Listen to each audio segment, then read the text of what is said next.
my name is Adrian Goldberg and welcome to the Byline Times podcast. The Byline Times telling you what the papers don't say, what radio doesn't report and what telly doesn't tell you.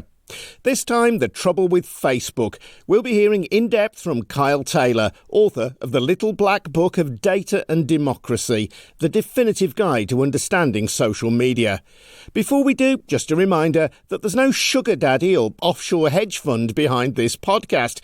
We're entirely funded by people like you, subscribers to the monthly Byline Times newspaper. So, if you like what you hear, do head over to bylinetimes.com where you'll find out how to subscribe. And if you've already done so, thank you. Now, Facebook is the world's largest social media platform. It also owns Instagram, Messenger and WhatsApp.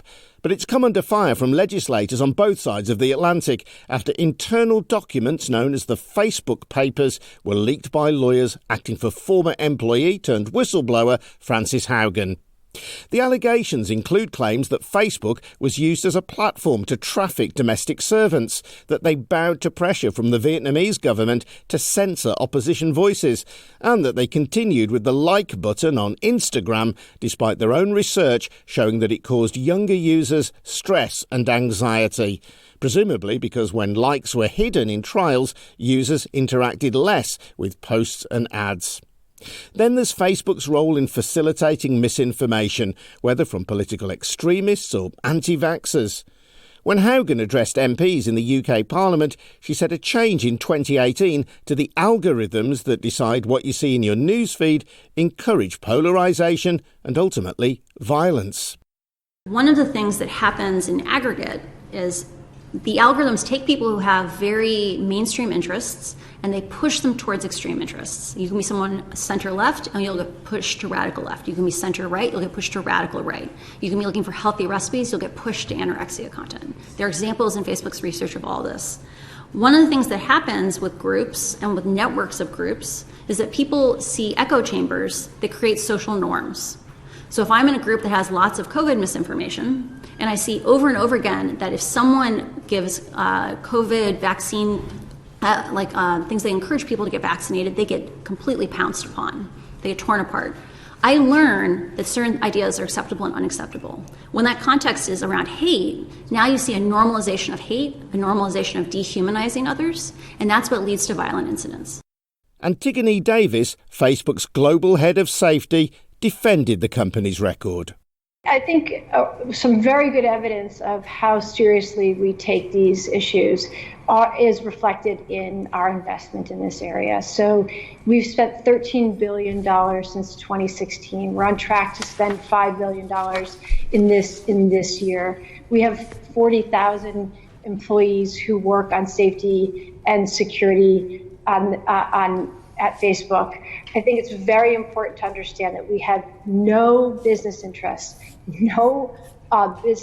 at all in providing people with a negative or unsafe experience. Our platform is designed to give people an opportunity to connect. 3 million businesses in the UK use our platform to grow their businesses. If they aren't safe, if they don't feel safe, they aren't going to use our platform. So we are fundamentally committed to these issues. To discuss the company, I've been speaking to Kyle Taylor, campaign director of the pressure group, The Real Facebook Oversight Board, and author of the Little Black Book of Data and Democracy. What does he make of the evidence presented by Frances Haugen? I think what the documents that have been released through Frances Haugen show us is confirmation of what we've all sort of been saying for a very long time, because the root of this is just a big for-profit business trying to make as much money as possible. And I don't say that disparagingly. I say that as a way for us to understand why we need to solve them. So she used the term, I believe, meaningful social interactions. And one of the things I think is really important in these conversations is that we make this very understandable for people because it actually isn't that complicated, right? A meaningful social interaction is really about engagement. And engagement is just about trying to keep you on Facebook as long as possible. So it's not that these things are driving you inherently to more extremist content. They're driving you to stay on Facebook as long as possible. And what the algorithm has learned is that more polarizing extremist content does that. So Facebook's interest to keep you on as long as possible, to make as much money as possible, isn't necessarily in our societal interest of making sure people live in, a shared reality and don't think things that are totally untrue. So the root of all of this is emotional response, right? And I believe the stat that came out from her evidence is that anger drives engagement 5 times more than any other emotion. So what we see from extremist content is it makes people angry. And then the more angry they are, what Facebook seems to have learned is that the longer they stay on the platform, the more ads they can place, the more money they make.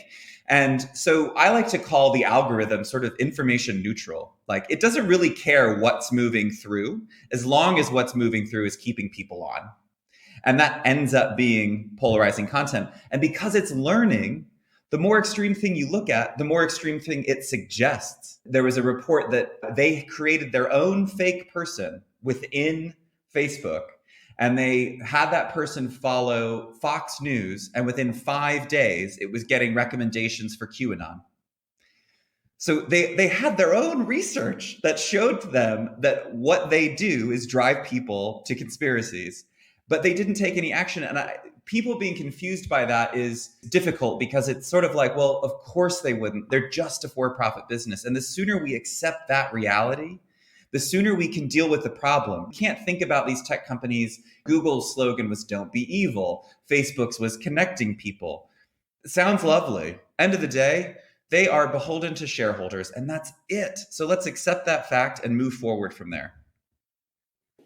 And when Facebook understands that extremist content makes people angry, let's just be clear about this. They're not angry at the people posting the extremist content. They're angry with the people who are identified in the extremist content as being problematic, as being other. That's a really important point to make as well, because sometimes people think that the goal on social media is to create conflict between two opposing sides. But that wouldn't actually drive a lot of engagement, because you'd end up in long arguments. And ultimately what you want is you want to be angry, and then you want everyone who agrees with you to reinforce your belief. So what the algorithm really does is it drops a nugget in. So for example, if we're looking at right-wing extremists in the United States, they'll drop a nugget in saying, oh, critical race theory is being taught in elementary schools, which it isn't. So that's not to then get those people in arguments with people who support the teaching of critical race theory. It's to anger the entire group. So they actually keep the groups in silos, but just drop in these nuggets to enrage. And what users and creators of content have learned is that they can make a lot of money doing that, because there's a profit incentive as well to get clicks through to your website, to drive your own ad revenue. And so there's this whole cottage industry. I mean, we used to call it clickbait, but now it's really like click world, like baiting people into entirely different ecosystems of knowledge and how the world works. Then you end up with people who think genuinely that Hillary Clinton is running a satanic cabal of pedophiles, and it's being operated out of a basement of a bar in DC that doesn't even have a basement, that drives someone to physically go there and shoot the bar up trying to free the children. So it's impossible to say we don't see the impact of these things, which is why we're now at the point, which these documents have shown us, that we cannot even assume that Facebook will ever even acknowledge the truth of what they've learned themselves, much less admit fault. And that's where governments must step in. This is the big tobacco moment for big tech. And part of the public stance of Facebook is that they don't wish to appear to be partisan. But that can mean then that they allow racists, insurrectionists, those who propagate disinformation, to use their platform. Yeah, and the thing is, right, is this word partisan has become like synonymous with the idea that two opinions are equally valid. What we're seeing in the sort of radicalization of people through the democratization of information, right? Like, because everybody can go on Facebook and find anything they want, or on the internet as a whole, they end up in these places where they are radicalized to a point of view. And they've also been socialized to believe that their opinion about that is as genuinely valid as anyone else's opinion. But what we fail to remember is that there is truth, right? I mean, there are facts. And so the idea that you're partisan to opinion is very different than being partisan to fact. And I think that that's what Facebook's trying to get away with, saying, oh, well, we don't want to appear partisan to opinion. Well, I mean, at the very least, be partisan to reality. Yes, as Peter Jukes, the Byline Times co-founder, has said on this podcast in the past, you are, of course, entitled to your own opinion. You're not entitled to your own facts. Facts are facts. Yeah, and what I've said in my book as well, there's a whole chapter called Feelings Aren't Facts. How you feel about whether ice cream will give you diabetes doesn't change the fact that if you eat ice cream for every meal, you will probably get diabetes, right? There was even an instance referenced, I think, in the Facebook papers about staff drawing to Mark Zuckerberg's personal attention right-wing extremism on Facebook. And Zuckerberg did not challenge it, did not insist that it be taken down. So that's a really important point. And we see that time and again. And Facebook's own spokespeople, like Nick Clegg, have said, oh, well, Facebook hasn't caused the polarization. People would exist anyway. Well, that may be true, but what Facebook has done is put them on rocket fuel. And in the United States, where only 10% of their users are actually globally, but of course they are based, their obsession is about avoiding regulation. And so you've got a Donald Trump in the White House and a conservative legislature.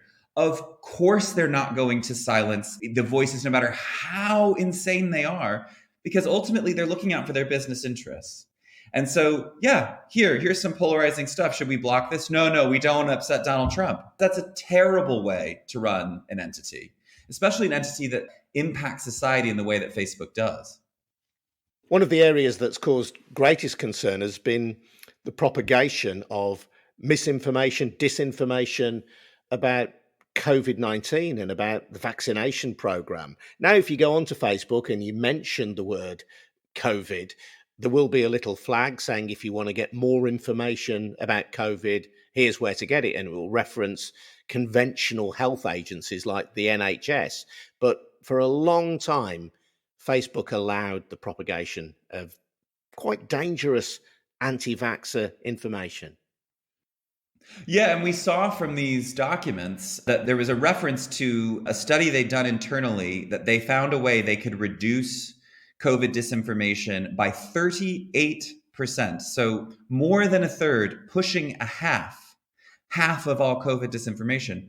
That Zuckerberg personally, according to someone who was recounting what he had told her to give the instruction, that it would affect engagement too much. It would affect their profit margins too much. And therefore, we're not going to do it. And again, here we are with the age-old problem. Their profit motive is not always in sync with society's interests. And even if you look at the broader situation, right? Okay, so when Facebook is even flagging these things, they're directing them to established health authorities, the WHO, the CDC in the United States, the NHS in the UK. But we've just had 5 years of leadership in the United States and to some degree in the UK as well, undermining established institutions. So if you take someone who doesn't believe that COVID is real to the CDC website in the US and the NHS in the UK, they're going to arrive there and go, oh, but this is part of the deep state anyway. So this is all part of the giant conspiracy. And all it ends up actually doing is reinforcing their belief. At the core of Facebook's business model is data collection. And the observation has been made, isn't it, that we as users are in fact Facebook's product. Just unpack that idea for me a little bit. So Facebook is an ad business and their customers are advertisers. And as a user, you're not paying anything. And it's a really good sign with any product that if you're not paying for the product, then you are the product, right? What Facebook is selling is your attention, your time to advertisers. And the way that they do that is through surveillance capitalism, which is collecting as much data as possible on you so that they know your likes and your interests, but also other really, really creepy things like when are you using the platform? How long are you holding over different things? This isn't just Facebook, of course. If you look at Amazon smart speakers, I think this is a really good example. So people think, oh, it's great. I can tell a speaker to turn on my lights. I can tell a speaker to set a timer. Well, that means Amazon knows when your lights are on and when they're off, what time you listen to music, how many times you snooze in the morning, and they're able to build this complex profile about your entire existence. Now, think about the value of that to an advertiser. So if you're a distressed sleeper, let's say, and you're turning on your lights in the middle of the night, you're probably dealing with some anxiety issues, some stress issues, and definitely you're really tired. You're in a much vulnerable position to consume stuff. So let's shove more ads to you because we know you're up in the middle of the night. That concept isn't new. I mean, people will remember, particularly in the United States, that all through the night, all that was on TV were infomercials. Buy this cooker, buy this instant rotisserie, right? Because you're more vulnerable and likely to buy something in the middle of the night than you are at any other time of day. Well, Facebook's just able to now do that on a scale that that goes beyond just your demographics, like who you are, but really why you are. And I think that if you think about that, like, why am I the way that I am? Facebook knows that. There was research done that said, once you've done 100 things on Facebook, likes, comments, shares, Facebook's ability to predict what you will do is often greater than yourself being able to predict what you'll do. And that harvesting of data was crucial to one of the key cases, I suppose, that build up the argument against Facebook being allowed to continue as it is. And that was the Cambridge Analytica case. I know that some people will be really steeped in this story who listen to this podcast. Other people will hear the words Cambridge Analytica and think, oh no, it's too difficult. I can't get my head around it. It is actually quite a simple story at heart, isn't it? Yeah, it is quite a simple story, and it's a good opportunity to remind people, because something else that's happened with these documents is there's also this effort to suggest that 2019 onwards is the only time bad stuff was happening at Facebook. Because her documents go back to 2019. Well, of course they do. That's when she worked at the company. But this stuff's been going on at Facebook for time immemorial. Cambridge Analytica, root of that was an academic built an app where you played a game on Facebook, My Digital Me or My Digital Life. From that, it got access to all of your Facebook info, but also, without consent, all the Facebook info of all your Facebook friends. So that was taken without those people's consent. They didn't know it was happening. Cambridge Analytica then used that data to build out profiles of roughly 87 million people. But here's the thing about that number of people. There are only so many people types in the world. So with a data of 87 million people, you can probably profile most people. And so that's the key to unlocking everyone on Earth, their likes, their interests, what motivates them to do something, to think something, to act a certain way. And so that gave them the ability, for example, in the 2016 US election, to profile every person in America. And that's the power of this, because the other thing about stealing data is it's not like stealing a car, right? You steal a car, the car was here, now it's there. You steal data, it's replicated instantly an infinite number of times. It exists everywhere and nowhere simultaneously, and it can be used by people, again, without your consent. But what we fail to sort of associate with our digital existence is the idea of ownership over it, because we've been socialized into this model of social media where the product is free, and therefore whatever else happens, at least the product is free. But how you're paying for it is your entire digital identity actually being owned by someone else. People may not know that, if you post a photo on Instagram or Facebook, in those T's and C's, they own the copyright to that photo. And what do they do with those photos? Well, they profile the photos to try and build predictability models about who's in an image. What happens if they decide to sell that to a fascist regime, or in the UK, the Home Office, so that it can be used in a variety of ways around crime and justice? But it starts at this place of there was no starting point of your online life is your property, in the same way that my phone is my property, my home is my property, my desk, every physical object. And we have to disassociate that intangibility with its value to each and every individual person. And in the case of Cambridge Analytica, we know that this data harvest was used to target Facebook users by President Trump as he became ahead of the 2016 presidential election. The data was used by the Republican Party. And I mean, I believe that there were over 100 Facebook paid staff even embedded in the Trump campaign, helping them use the data to better target. I think it's a really important point because this was used without people's consent, number one. And what did they use it for? Well, they used it to figure out how they could get people to vote for a certain person, even if it wasn't Trump, to change the outcome in a state-by-state basis.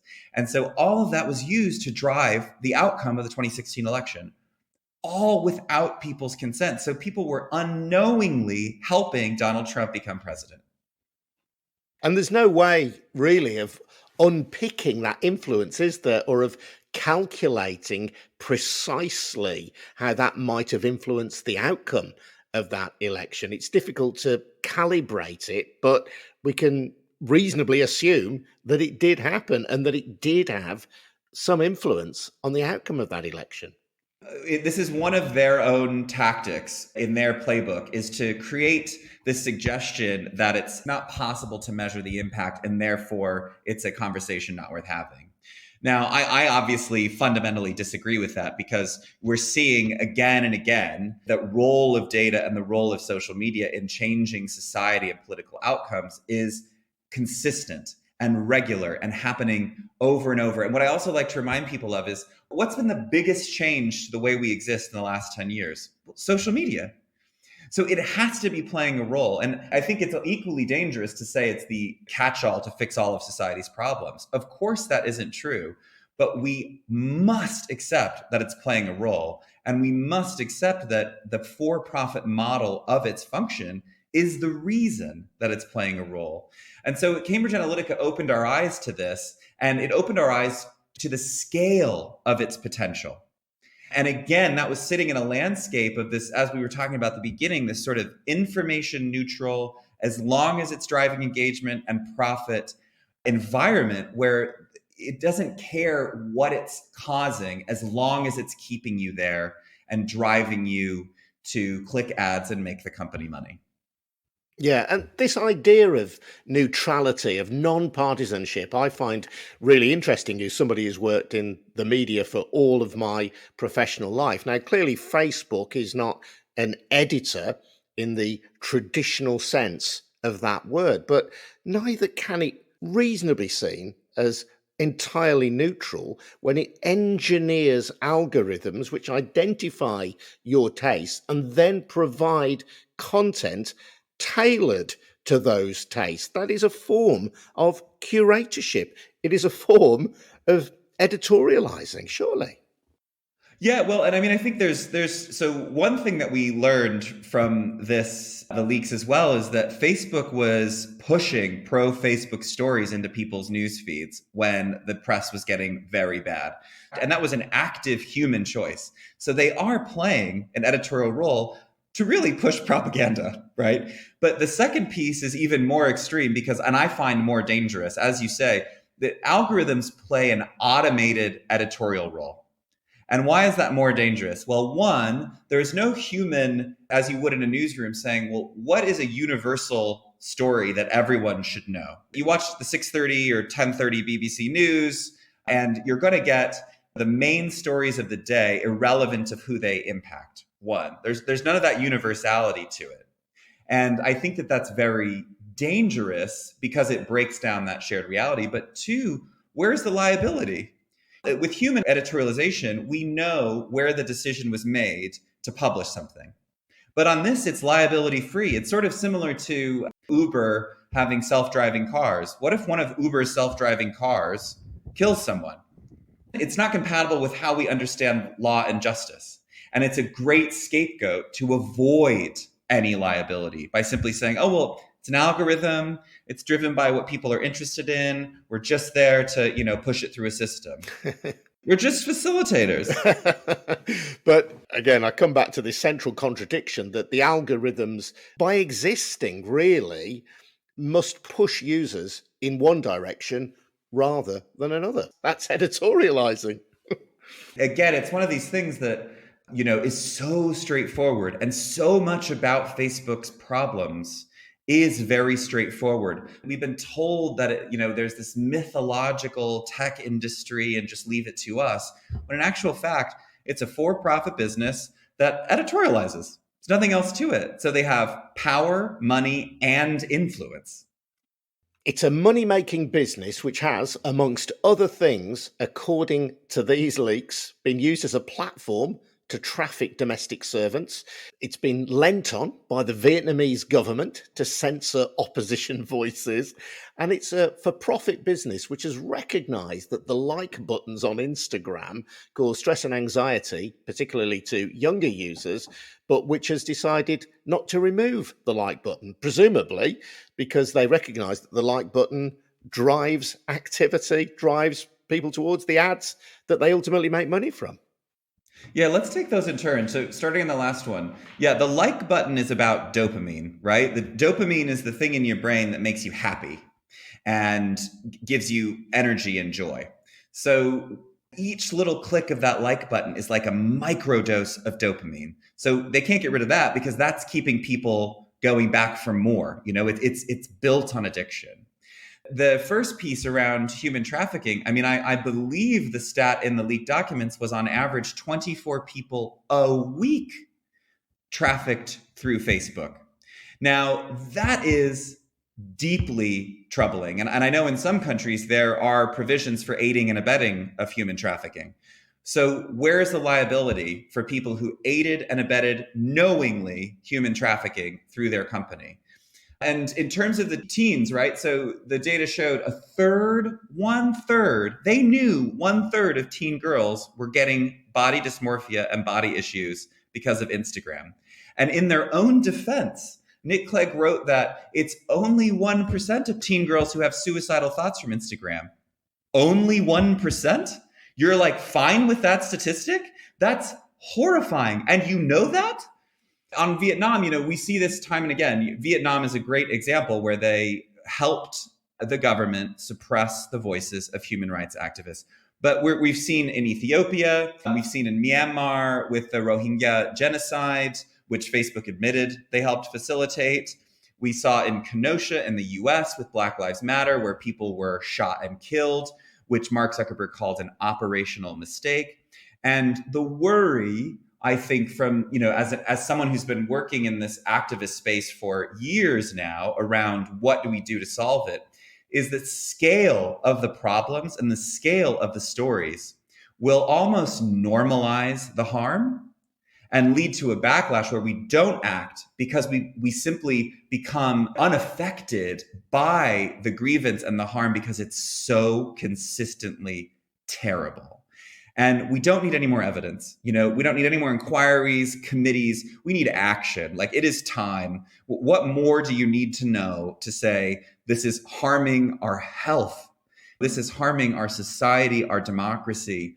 And it is detrimental to not just individual human lives through trafficking, through suicide, to genocides, but to humanity itself. We have a climate crisis. We have one planet where we can live. And if we aren't able to live on it anymore, it's kind of a big, huge problem. Now, what social media has done is create this amazing place to stir uncertainty around it. And we know that Facebook makes money from fossil fuel companies spreading climate misinformation and disinformation through ads in the millions, if not tens of millions of dollars. And also, we know that climate skepticism is an extremist thought that will drive people into deeper rabbit holes about this. And so when we say that this is like a special threat at present, this is not an exaggeration. How susceptible is Facebook to foreign agents who want to undermine Western democracy? I think we only have to look as far back as recent elections, 2016, 17, 19, to see what foreign governments have learned, which is it's very easy to use our liberal democratic institutions against us. So just free speech. So because there are no limits, air quotes, like the idea of censorship is this big red flag. And by no means, we're looking primarily at non-content based solutions to fixing Facebook. So change the incentives, change the architecture. But what governments like Russia and China have learned is that they can co-opt those very easily and very cheaply. And often people think, okay, so their goal through social media, and just to say, 17 US intelligence agencies concurred that Russia was attempting to impact the 2016 US presidential election.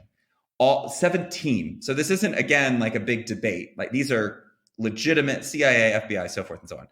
So it's cheap and easy. It's much easier and much cheaper than building more nuclear weapons or hypersonic missiles.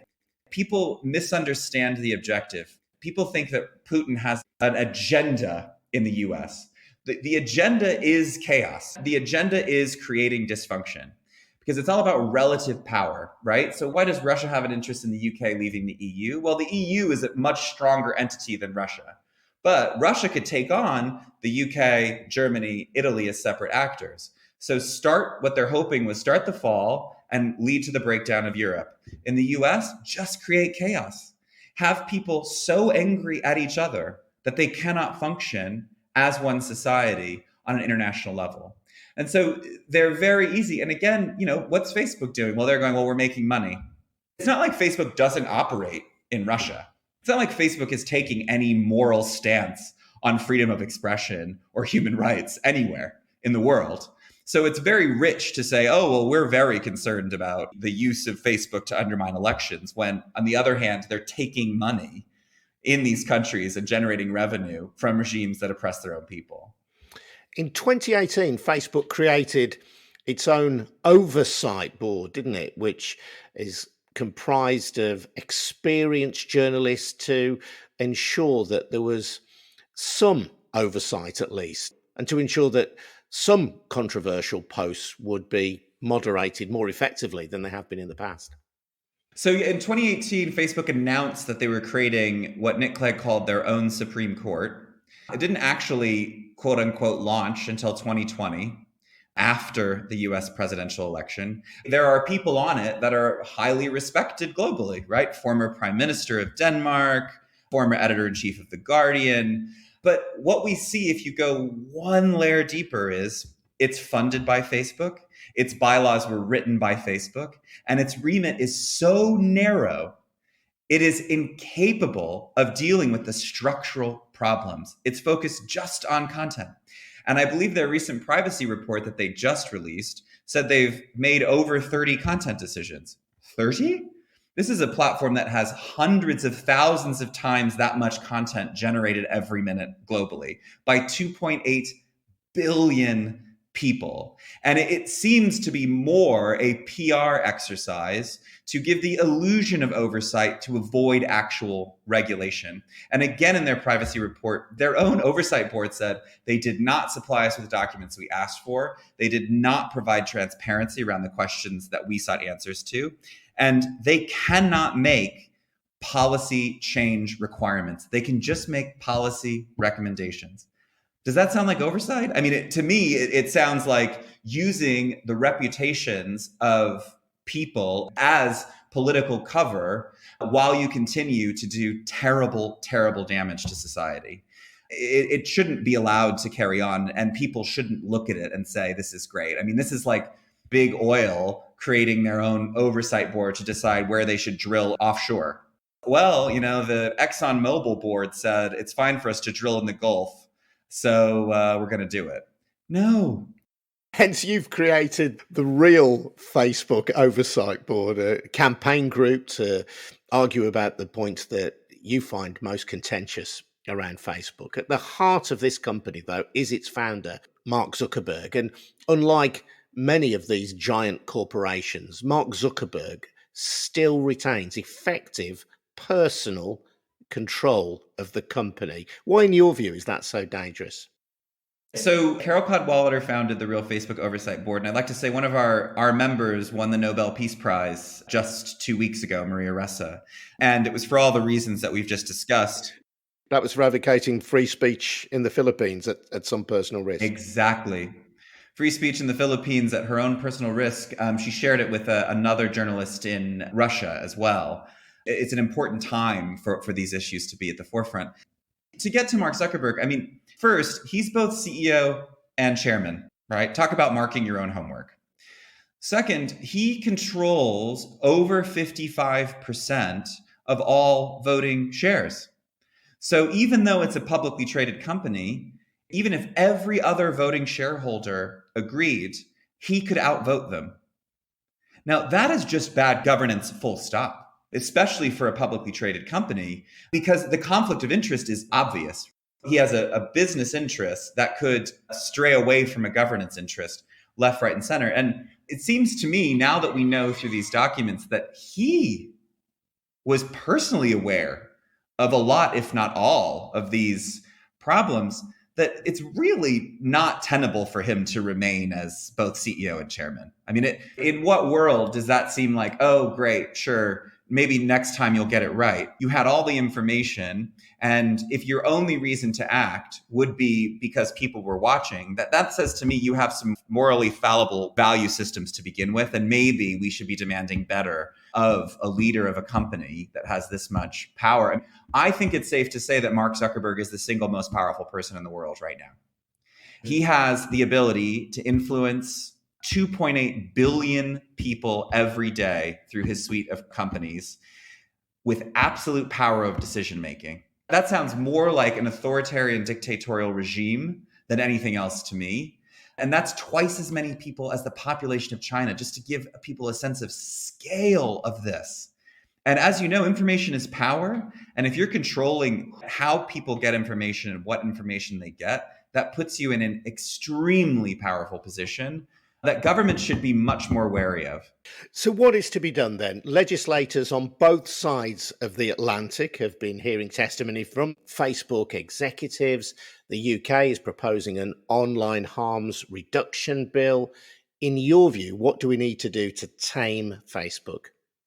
I think we need to create statutory government regulation and oversight focused on three things: transparency, monitoring, and deterrence. Right? So that transparency piece is around saying, okay, you've got to show us the details of how your system works. Not just a duty, but a requirement to do that.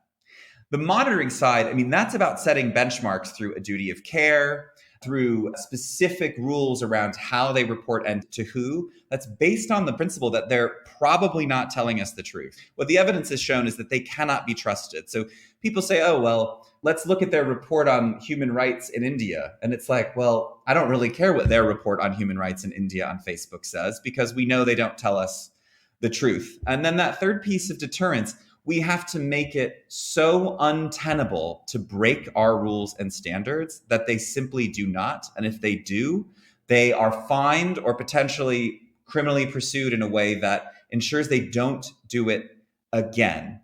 And when I talk about serious fines, the FTC in the US fined Facebook $5 billion.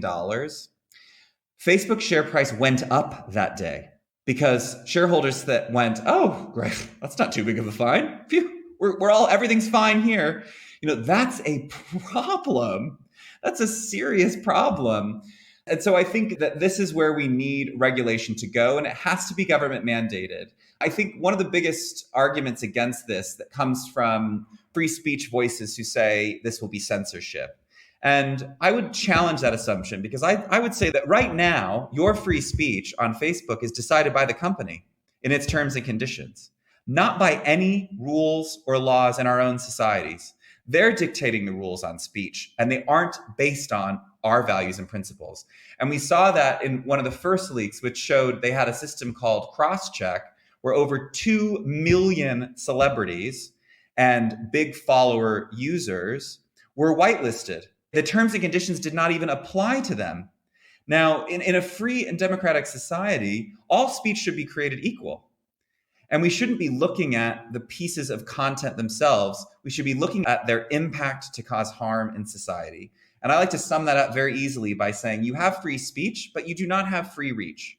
You have no right to spread to 70, 80 million people the idea that one particular group is, as Donald Trump said, all Mexicans are rapists. You do not have an inherent right to spread that piece of information to 70, 80 million people. So we're not talking about limiting free speech. We're talking about limiting freedom of reach to protect society and the most vulnerable among us. Kyle Taylor, campaign director of the Real Facebook Oversight Board and author of the Little Black Book of Data and Democracy. This has been the Byline Times podcast, funded by subscriptions to the monthly Byline Times newspaper. It costs just £39 a year, and it is a great read. And your subscriptions help support Byline TV, our brilliant news-breaking website, and this podcast too. So get more details on how to subscribe at bylinetimes.com. And if you want to comment on this week's story, do get in touch. You can email goldbergradio@gmail.com or join the conversation on Twitter at Byline Times Pod. We've also got Byline Radio coming soon. More details to follow shortly. I'm Adrian Goldberg. Thanks for listening. See you next time.